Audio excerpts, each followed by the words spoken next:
Hey guys, welcome back to our channel. So for today's video, I'm gonna teach you how to apply for unemployment in Nevada. So before you can start with your application, you have to first make sure you have all the necessary claim filing information available prior to logging in to the website or calling the telephone claim center.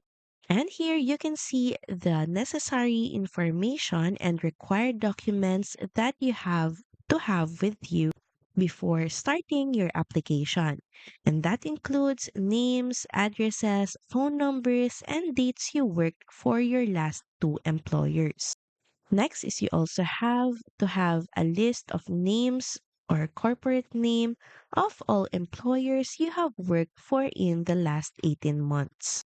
And if you are not a citizen of the United States, you must have your alien registration number and expiration date. So, of course, this is only applicable for non citizens.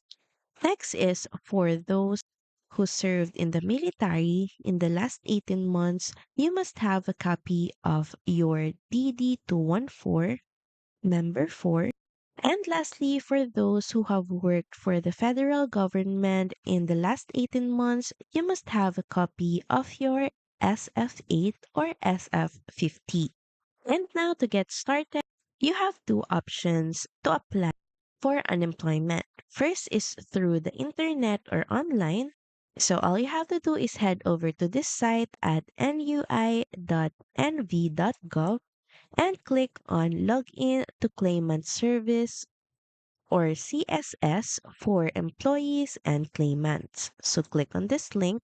So as you can see here, for you to be able to file a claim, you have to first have an existing account on CSS.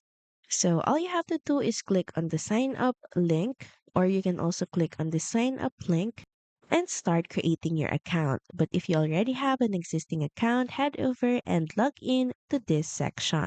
Then once inside, just follow all the on-screen prompts, and there you can start your application process online. Just fill in the fields and answer questions as correctly and accurate as possible. So if you're having trouble in online UI claim filing, you can head over and email this email address or call this hotline for technical assistance. And if you forget your PIN, username, or password, you can update your security preferences by reaching out to these hotlines. Now, another way to apply is by telephone. And here you can see the hotlines that you can reach out that can further assist you with your application. So that's pretty much it. Thank you very much for watching this video, and I'll see you again on the next one. Bye!